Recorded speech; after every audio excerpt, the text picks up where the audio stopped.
예, 여러분 안녕하십니까? 지난 시간에 이어서 WTO 보조금 협정 조사 부분부터 하도록 하겠습니다. 지난 시간에 잠깐 말씀드린 바와 같이 타국이 보조금을 주어서 그로 인해서 자국의 산업에 피해가 있을 경우에는 그 피해를 입은 국가는 두 가지 조치를 취할 수가 있습니다. 첫째는 WTO 분쟁 해결 절차에 제소를 하는 것이고, 두 번째는 자기가 직접 그 보조금을 받은 상품에 대해서 자기네 나라로 수입될 때 상계 관세를 부과하는 것입니다. 상계 관세를 부과할 경우에는 보조금을 준 국가가 어쩔 수 없이 물건을 수출할 때마다 상계 관세를 납부해야 되기 때문에 보조금을 준 효과가 상쇄하게 됩니다.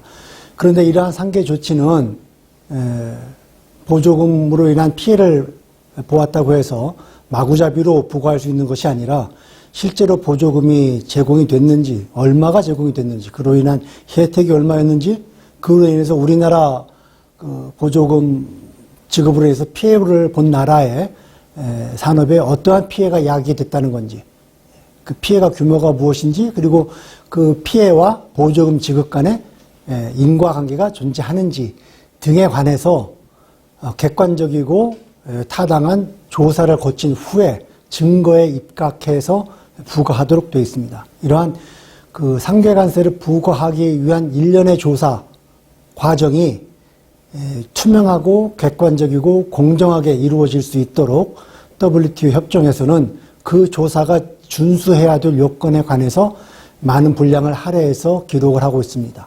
다행히 여기에 기록된 내용은 반덤핑 협정 기록되어 있는 그 반덤핑 조사 내용과 자꾸 하나 틀리지 않고 똑같습니다. 일부 뭐 조금 바뀌는 경우가 한두 개 있긴 한데 그건 무시할 만하고, 전체적으로는 그 내용은 물론이고 표현 그리고 문안 자체가 똑같습니다. 따라서 반덤핑 협정을 공부하신 분은 지금 이 협정의 이 조사 부분을 다시 공부하실 필요는 없으시고 반덤핑 협정 부분과 비교만 하시면 됩니다. 여러분이 반덤핑 협정의 조사 부분을 공부하셨다는 전제로 빨리 지나가도록 하겠습니다. 궁금하신 분은 반덤핑 협정 해설 강의 부분을 참조하시면 되겠습니다. 먼저 조사를 하기 위해서는 게시를 해야 되는데, 그 게시는 반드시 리튼 어플리케이션이 있어야 됩니다. 리튼 어플리케이션이 있는데 그 리튼 어플리케이션은 누구나 다 제기할 수 있는 게 아니라 해당되는 인더스트리를 대표하거나 그 인더스트리에 의한 이러한 리튼 어플리케이션이 받아보고 그러고 시작을 해야 됩니다. 어플리케이션에서는 적어야 될 조치가 많이 있습니다. 당연히 서브시디가 있었느냐, 있다면 얼마나 있었느냐, 그리고 피해가 있었느냐, 그리고 이 피해가 서브시디 때문에 일어났다는 코잘 링크가 있었느냐, 이러한 정보입니다.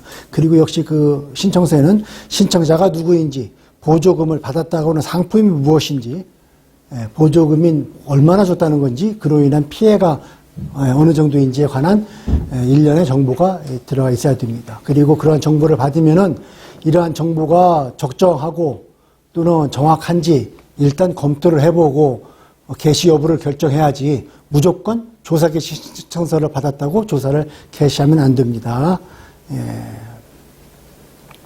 여기 나와 있습니다. 그 buying on behalf of domestic industry 아까 나왔지요. 이 by or on behalf of가 무엇인지는 그 규정은 여기에 나와 있습니다. 이것은 AD에 또 나와 있는 거가 똑같습니다. 자세한 내용은 AD 협정을 보시기 바랍니다. 조사를 게시를 결정하기 전에는 신청 사실은 공개하면 안 됩니다. 그리고 보조금 존재가 분명히 있고 또 그로 인한 피해가 충분할 경우에는 예외적으로 이런 국내 산업을 대표한 신청이 없다 할지라도 직권으로, 조사당국이 직권으로 조사를 개시할 수도 있습니다. 자, 보조금 피해와 증거는 동시에 검토하라 그랬습니다. 반덤핑에도 나옵니다. 왜 그렇습니까? 보조금이 있는 걸 판정이 되면은, 그러면은 상계관세를 부과하기 위해서 피해가 있다고 판정을 하고 싶은 유혹이 생깁니다. 반대로 피해를 먼저 조사를 해서 피해가 존재가 확인이 되었으면 그럼 보조금 존재만 확인하면은 상계관세를 부과할 수 있는 유혹이 생깁니다. 그러지 말라는 뜻에서 보조금은 보조금대로, 피해는 피해대로 따로따로 동시에 조사하는 주체를 달리해서 검토하라는 얘기입니다. 역시 제3국 경유할 경우 신청서를 기각하는 사항, 조사 기간 전부 다 반덤핑 협정과 같습니다. 이 증거도 마찬가지입니다. 조사 당국이 어떤 증거를 내십시오라고 하는 그 요청이 있으면 그 요청은 상당히 이른 시간 전에 조사 그 자료를 제출해야 될 사람한테 그 회사한테 상당 기간 전에 통보를 해야 되고 답변할 수 있는 충분한 시간을 줘야 됩니다. 필요하면 연장도 해줘야 됩니다. 여기 나와 있죠. 예. 그리고 한 이해 당사자가 제출한 증거는 타 이해 당사자한테 역시 공유를 해줘야 됩니다. 다 나와 있습니다. 구두 정보도 접수가 가능한데 일단 문서 정보로 바꾼 후에 판정의 근거로 사용할 수가 있습니다. 관련 정보를 열람할 기회, 이해 당사자 요청하면은 열람할 기회를 보장을 해줘야 되고요. 접수받은 정보가 비밀 정보일 수가 있습니다. 그럼 그 비밀 정보를 타당하게 보호를 해줘야 됩니다. 비밀 정보를 보호해줘야 되는 규정입니다. 비밀 보호 요청이 타당하지 않거나 또는 비밀을 제공한 제공자가 다른 분에게 다른 이해 당사자에게 공개하는 것을 원치 않을 경우에 또는 요약하는 것도 거부할 경우에는 그러면은 그 조사 당국은 이러한 정보를 기각할 수가 있습니다. 다만 그러한 정보가 다른 소스를 통해서 코렉트하다는 것을 확인할 수가 있으면은 그러면 받아들여야죠. 코렉트하다는 것을 확인할 수가 없으면은 받아들일 수 없습니다. 그 반덤핑 협정에 나와 있는 것과 똑같습니다. 예, 무조건 그 정보를 다 접수하는 게 아니라 정보가 정확한지 아닌지 조사하고 만족해야 됩니다. 필요할 경우에는 보조금을 준 나라에 직접 찾아가서 실사를 할 수가 있습니다. 실사는 어떠한 절차를 통해서 진행이 돼야 되는지 부속서에 따로 적어놨습니다. 반덤핑 협정도 마찬가지입니다.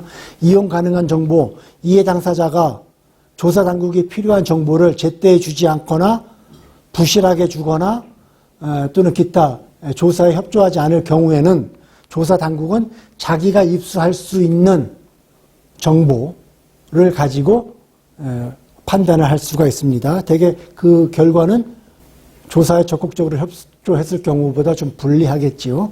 예. 자, 최종 판정을 하기 전에 그 판정의 근거가 된 그 핵심 사실이 무엇인지 또 거기에 대한 이견이 있는지 이 의견을 개진할 기회를 이해관계자한테 부여해야 됩니다. 반덤핑 협정과 마찬가지입니다. 이해관계자라 하면 반덤핑 협정과 마찬가지입니다. 수출자 또는 수출자의 협회, 수출자들의 협회, 또 수입하는 나라의 동종상품을 생산하는 사람들 또는 그들의 비즈니스 어소시에이션 나와 있습니다. 소비자 의견을 개진할 기회가 있습니다. 반덤핑 협정도 마찬가지입니다. 이 소비자는 이 생산자와 이해가 상충합니다. 보조금을 받은 상품이 싼 값에 들어오면은 그 보조금을 받은 상품과 동종의 상품을 생산하는 국내 생산자는 불편하죠. 피해가 발생하지요. 자기 물건 값을 억지로 또 낮춰야 하니까 또는 자기 물건이 덜 팔리니까.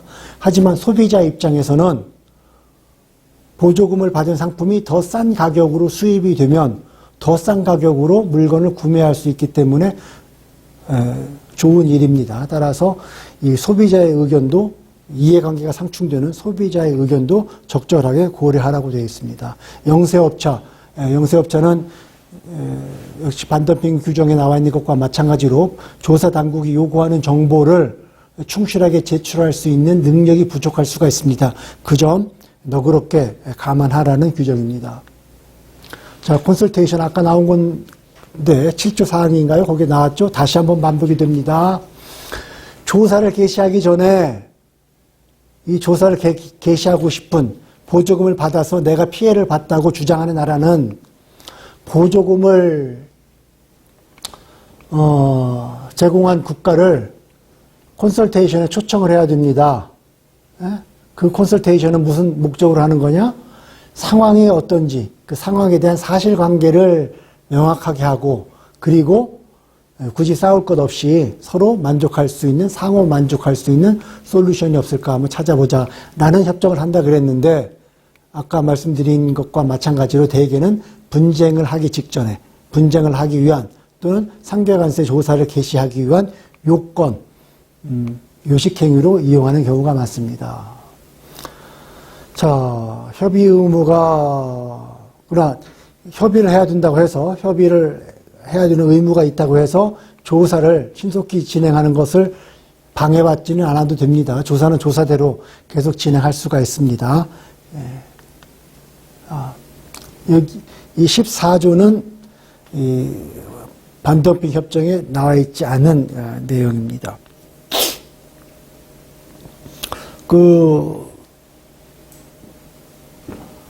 반덤핑 협정에서는 덤핑 마진을 계산해야 됩니다. 덤핑 때문에 피해가 발생했다고 하는데 그러면은 도대체 그 덤핑의 크기가 얼마인지 덤핑의 규모가 어느 정도인지 덤핑 마진을 계산을 해야 됩니다. 마찬가지로 보조금에서는 보조금의 혜택을 계산을 해야 됩니다. 왜냐? 보조금은 재정적인 지원이 있고 그리고 그로 인해서 혜택을 받아야 된다고 그랬습니다. 혜택을 제공하지 않는 보조금은 사실 보조금일 수가 없죠. 보조금을 줬는데 혜택을 발생시키지 않는 보조금일 수가 없죠. 보조금을 줬고 그로 인해서 혜택을 발생해서 그 혜택 때문에 이 다른 국가에 피해를 발생시키는 것입니다. 따라서 이 보조금의 규모는 대개 그 보조금을 받은 회사가 궁극적으로 누린 혜택, 이 혜택의 규모랑 동일하게 됩니다. 그럼 이 보조금을 줘서 혜택을 입었다는데 그 혜택의 규모가 어느 정도인지 산정을 해야 됩니다. 근데 그 산정하는 방식을 조사 당국이 조사하면서 자의적으로, 즉흥적으로 결정하지 말고 그 법령으로, 사전에 법령으로 규정을 해 놓으라는 의무를 보조금 협정은 규정하고 있습니다. 그래서 각국은 자기의 국내 법령에 보조금 혜택을 산정하는 방식에 대해서 자세하게 기재해 놓았습니다. 그리고 이 보조금 혜택을 산정하는 방식은 어플라이 할 때, 적용을 할 때 반드시 투명하고 적절하게 설명할 수가 있어야 됩니다. 어떤 방식으로 집행하는 것인지 투명하고 적절하게 설명하라는 이야기죠. 보조금 유형별로 혜택을 산정하는 방식이 원칙입니다. 이런 원칙이 써 있는데 각국의 규정에는 이러한 원칙을 지키는 범위 내에서 한 걸음 더 나아가서 더 자세하게 국별로 규정을 해 놓았습니다. 그 원칙을 보면은 우선 봅시다. 정부가 회사한테 돈을 줬는데 만약에 그러한 투자 결정이 자본을 투입한 그 투자 결정이 일반적인 프라이드 인베스트먼트 우리가 보통 할 수 있는 그 상업적으로 움직이는 그 사적인 투자자의 통상적인 행위로 비추어 보았을 때는 도대체 이해할 수가 없어요. 무슨 말인고 하면 정부가 어떤 회사한테 투자를 했는데 자본을 공여를 했는데 제정신 가진 일반 투자자라면은 자본을 공유하지 않았을 그런 경우인데 그런데 정부가 자본을 공유를 했다는 것입니다. 그럴 경우에는 당연히 혜택은 이 공유된 자본 총량이 되어버립니다. 예. 정부가 그 여신을 제공했습니다. 돈을 빌려줬습니다. 그러면은 그 이자를 받을 것 아닙니까? 그래 나왔습니다. 이자를 내건 또는 그 원금을 이자랑 포함을 해서 분할 상계를 하든 또는 일정 기간은 이자만 내고 나머지 기간은 거치 기간을 둔 다음에 원금을 상환을 하든 한 빚을 기체를 할 경우에 빚을 얻을 경우에는 기체를 할 경우에는 그 채무를 상환하는 조건이 있습니다. 그 조건이 있을 텐데 되게 돈을 지불하겠다는 조건이겠죠. 그 돈을 지불하는 조건이겠죠. 그러니까 일반적인 상업적인 론을 돈을 빌렸으면은 그 돈을 빌렸을 때 지불해야 되는 돈하고 그 지불 조건하고 정부가 줬을 때 지불하는 조건하고 차이가 있다면 그 차이만큼이 보조금이다 이 말입니다. 예? 그러니까 돈을 100만 원 빌려줬는데 일반적인 시장에서는 100만 원 빌려줬으면 한 달에 10만 원씩 받아야 되는데 정부는 100만 원 빌려줬는데 1000만 원밖에 안 받았습니다. 상업적으로는 도대체 성립할 수가 없는 여신행위입니다. 그럼 그 차에 9만 원이 그 보조 혜택이라는 얘기입니다. 마찬가지로 론 개런티입니다. 정부가 론을 주지는 않았습니다만은 개런티를 할 수가 있습니다. 저 친구가 돈을 빌려주는데 만약에 그 돈을 빌린 사람이 갚지를 못하면 정부가 대신 돈을 갚겠습니다 하는 그런 보증을 할 수가 있는데 그 보증에 대해서도 일반 회사, 그 상업은행도 보증을 할 수가 있습니다. 그 보증을, 빚보증을 받을 때 그 보증 수수료를 내야 되는데 보증 수수료를 일반 상업은행이 했을 경우에 얼마 내는지 정부가 보증을 했을 때 얼마 내는지 그 차액이 있어서 정부의 보증 수수료가 현저하게 낮다면 그 차액만큼이 혜택입니다. 그리고 정부가 물건을 대줬어요. 물건을 대줬을 때 그 물건을 일반 사람이 줬을 경우에 내가 지불했어야 돈하고 정부가 줬을 경우에 내가 지불했을 돈하고 그 차액의 차이가 있으면 그만큼이 혜택이란 이야기입니다. 예, 그렇죠? 됐습니다. 자, 피해가 있다고 주장을 하는데 그럼 피해가 실제로 발생했다고 하는 결정, 피해의 존재 판정을 함에 있어서는 이러한 내용을 전부 다 고려하라라고 하는데 이 내용은 반덤핑 협정에 그대로 다 나와 있습니다. 피해 판정은 반드시 증거 입각을 해야 됩니다. 그리고 보조금 상품이 그 물량 효과가 어떤지 계산을 해야 되고 그 다음에 가격에 미친 효과는 무엇인지 판단을 해야 됩니다. 또 보조금을 받은 물건이 한 나라에서만 받은 게 아니라 A 나라도 받았고 B 나라도 받았고 C 나라도 받았고 예를 들어서 내가 지금 자전거를 수입을 하는데 A 나라에서 수입하는 자전거도 보조금 받았고 B 나라에서 수입하는 자전거도 보조금을 받았고 C 나라에서 수입하는 자전거도 C 나라로부터 보조금을 받았고 온통 우리나라 수입되는 모든 자전거가 다 보조금을 받았습니다. 그럴 경우에 어떻게 보조금 효과를 산정하느냐 또는 보조금 피해가 누적됐느냐 누적할 수가 있느냐 누적할 수 있습니다. 이 특정 조건을 충족을 하면은 역시 반덤핑 협정에 나와 있는 조건과 동일합니다. 자, 보조금이 국내 산업에 미치는 영향을 검토할 때 보조금에 의한 영향 말고 다른 요인에 의해서 영향이 일어날 수가 있습니다. 예를 들어서 생산 물량이 줄어들었든지 판매가 감소했다든지 시장 점유율이 낮아졌다든지 수익이 나빠졌다든지 그 회사의 생산성이 안 좋아졌다든지 이러한 이유로 피해가 발생했는데 그러한 이유로 발생한 피해는 보조금 피해하고는 아무 상관이 없는데 괜히 보조금 피해라고 전가할 수가 있지 않습니까? 그 전가를 방지하기 위해서 피해가 발생했으면 그 피해가 실제로 보조금에 의해서 발생한 피해인지 아니면 보조금 말고 다른 여러 가지 경제적인 요소에 의해서 발생한 것은 아닌지 검토하라는 얘기입니다. 반덤핑 협정에도 같은 규정이 있습니다. 피해의 인과관계가 반드시 있어야 됩니다. 입증해야 됩니다. 그리고 여기에다 보면은 threat of material injury입니다. 피해가 직접 발생하지 않았는데 발생할 위협이 있는 거죠. 조만간에 발생할 우려가 있는 이것도 피해에 들어갑니다.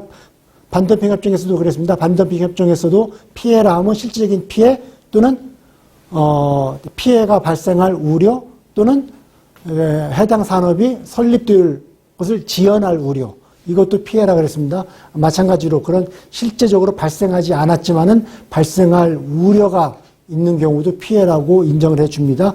그러한 피해 판정, 현재 있지 않지만 앞으로 일어날지 모르는 그 피해의 위협의 존재를 판정할 때에는 사실에 근거를 해야지 어떤 주장이나 짐작이나 막연한 가능성을 근거를 해서 판정하면 안 된다는 말입니다. 반도핑 협정에 있는 것과 같은 내용입니다. 자, 그리고 마테리얼 인주어리가 발생할 우려가 있는 것을 결정할 때 보조금 여부 말고 보조금에 이것도 보조금이죠. 보조금 말고 기타 요소 여기 나와 있네요.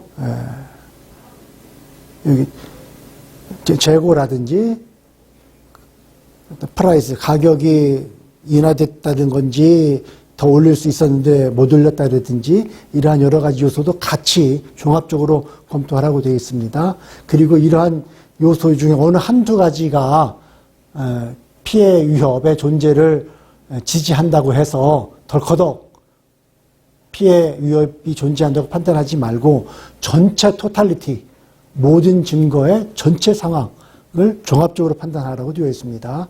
예. 국내 산업의 정의 반도미 협정과 동일합니다. 처음에 나왔을 때 by or on behalf of domestic industry라고 되어 있습니다. domestic industry를 대표하거나 domestic industry에 의해서 조사 개시를 신청할 수가 있습니다. 그때 domestic industry의 by or on behalf of란 무엇인가 하는 그 요건을 처음에 나왔고, 그리고 여기에는 그 domestic industry라 함은 무엇을 말하느냐라고 되어 있습니다. 반덤핑 협정과 동일합니다. domestic procedure 전체를 말합니다. 보조금을 받았다고 주장하는 상품과 동종 상품을 생산하는 전체 생산자를 말합니다. 근데 그 중에서 또는 그 중에서 그들의 콜렉티브 아웃풋가, 그러니까 그 사람들이 생산한 것을 전부 다 모아봤더니 전체 도메스틱 프로덕션의 상당한 부분을 차지할 경우에 그때는 도메스틱 인더스트리라 그럽니다. 하지만 그러한 생산자가 그 보조금을 받았다고 하는 물건을 수입하거나 수출하거나 또는 그 자신이 수출하거나 수입하는 사람과 관계가 되어 있다든지 모회사, 자회사, 어머님, 아버님, 뭐 식구 관계, 뭐 이런 식으로 특별하게 남남이 아니라 관계가 되어 있든지 아니면은 자기 자신이 보조금을 받은 그 물건의 수입자일 경우에는 그 사람은 빼고 나머지를 국내 산업이라고 봐야 됩니다. 이 사람들 이해 당사자니까 국내 산업이라고 볼 수가 없죠. 역시 시장이 복수로 분할된 경우 분할됐을 때 어떻게 징수하는지 전부 보조금 반덤핑 협정과 동일합니다. 잠정 조치 역시 반덤핑 협정과 그대로 동일합니다. 다만 반덤핑 협정 조치 형태 중에는 똑같죠. 프로비저널 엔티덤핑 듀티가 있었고 그 다음에 그 데포짓이 있었습니다. 하나 더 있는 것이 반덤핑 협정에는 그 반덤핑률을 계산하는 것을 잠깐 보류한다. withholding of appraisement가 있었는데 그 사문화된 조항이라서 규정만 있고 사용은 안 한다 그랬습니다. 이 반덤핑 보조 협정에는 그 내용이 빠져 있습니다. 자, 언더테이킹 역시 그 반덤핑 협정에 나와 있는 그대로입니다. 상계관세를 매기는 목적 자체가 그 보조금을 받았다고 하는 물건의 가격을 올리기 위한 것입니다. 그러면은 수출하는 사람이 스스로 내가 알아서 스스로 내가 상품의 가격을 어느 정도 인상을 하겠다라고 약속을 하면 굳이 번거롭게 상계관세를 부과할 필요가 없겠죠. 반덤핑 경우도 마찬가지입니다. 그래서 가격 인상 약속에 관한 조항이 있습니다. 똑같습니다. 역시 반덤핑 규정과 똑같습니다. 관세를 징수하는 절차라든지 소급해서 징수할 수 없는데 예외적으로 소급해서 징수할 수 있는 경우의 그 규정이라든지 반덤핑 협정과 똑같습니다. 자, 징수 기간과 재심 역시 똑같습니다. 반덤핑 관세도 최대 5년이었습니다. 이것도 최대 5년으로 되어 있습니다. 하지만 그 종료 재심을 통해서 연장할 수도 있습니다. 반덤핑 협정과 같습니다.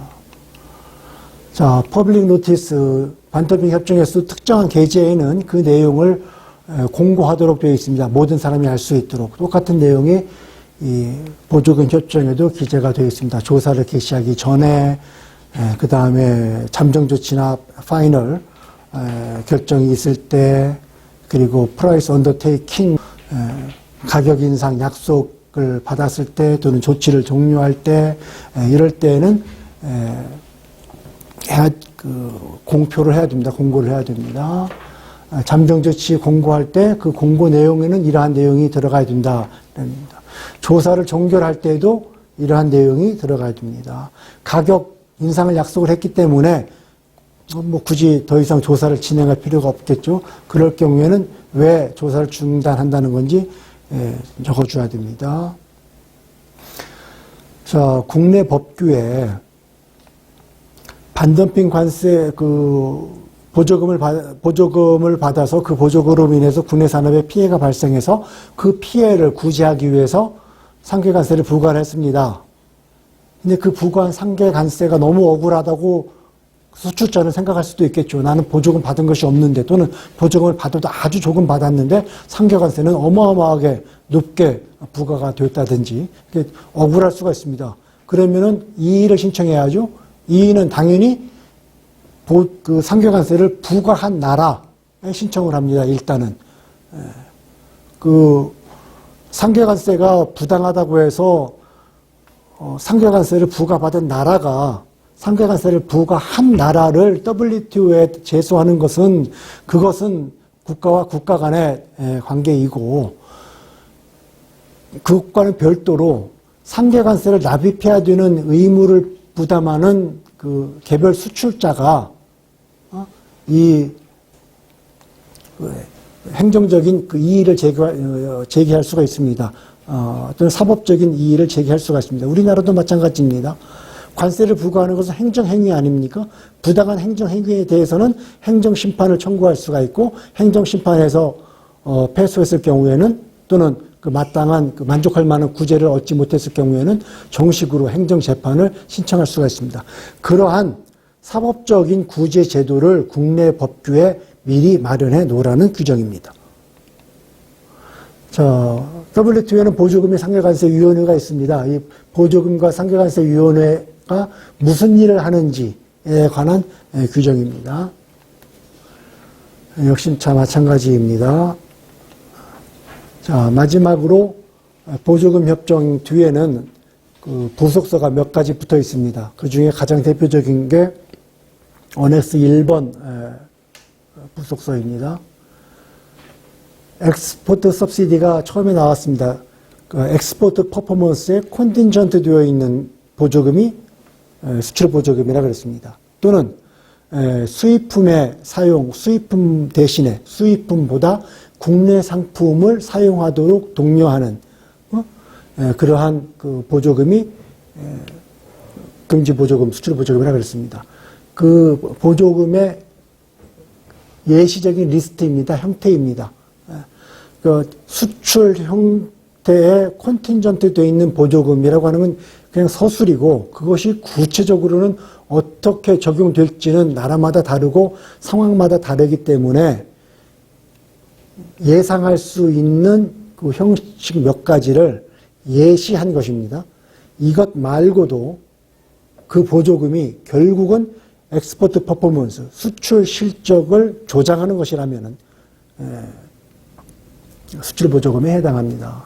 쭉 읽어보시면 뭐 어려울 거 없을 것입니다. 자, 수출하는 거에 직접적으로 연계가 돼 있는 직접적인 서브시디. 수출 많이 하면 많이 주는 서브시디입니다. 돼 있죠. 자, 수출 많이 하면은 캐시 보너스 주는 거 마찬가지죠. 자, 수출을 할 때 국내에서 뭐 수송을 할 거 아닙니까? 부산에서, 공장은 부산에 있고 수출항은 인천이에요. 그래서 부산에서 만들어서 인천까지 오는 국내 수송료를 지원해 줄 수도 있겠죠. 그런 거 전부 다 보조금입니다. 수출 보조금입니다. 자, 부산에서 수출품을 만드는데 거기에 물건이 들어갑니다.